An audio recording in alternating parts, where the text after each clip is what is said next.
She told me real love didn't need old wood and rusty machines. I said real love doesn't demand a fire sale of your dead father's life's work. By the time I realized she meant it, I'd already caught her shoes under my tenant's bed.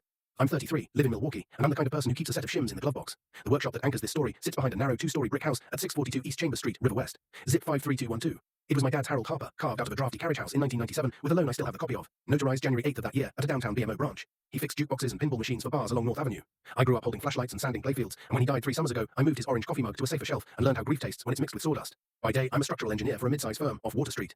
I spend my weeks proofreading calculations and arguing about rebar spacing. My hobby, the thing that makes me feel like I'm still connected to something honest, is restoring vintage pinball machines. I don't flip them for profit. I write the serial numbers in a grid notebook and keep the receipts in plastic sleeves.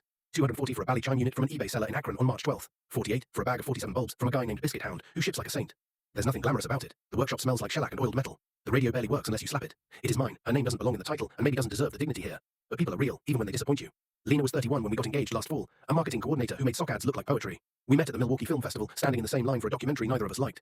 She laughed easy, leaned into conversation, the way a good chair leans just enough to catch you. She loved my hands. You have honest palms, she said once, and I loved that she kept strange facts in her pockets. She could tell you the life cycle of a cicada and remember your coffee order 3 weeks later. At first, she flipped my cranky introversion into warm light. She reorganized my kitchen, and it made sense. She convinced me to buy a softer couch. She printed a photo of my dad and me, covered in sawdust, and stuck it in a yellow thrift store frame. She brought her books, mostly novels with cracked spines, and fit them perfectly into the built-in shelves like they'd been waiting. It felt like fitting a new backbox on a cabinet, the bolts sliding through with satisfying threads.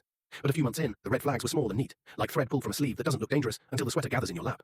When I went to the workshop, she said, "You vanished there." Not angry, exactly, but suspicious of any silence that didn't include her voice. When I explained a repair, the patience it takes to clean a stepper unit, the mindfulness of a rubber ring change. She smiled with only her mouth. "Cute," she said once, tapping her phone. "But how does it scale? Money is where the snags tightened. I make a steady salary." She made less, but had a way of acting like her taste was a map. She didn't push expensive things. It was subtler. She'd lay a magazine open to a matte black kitchen with apron sinks and whisper, "One day."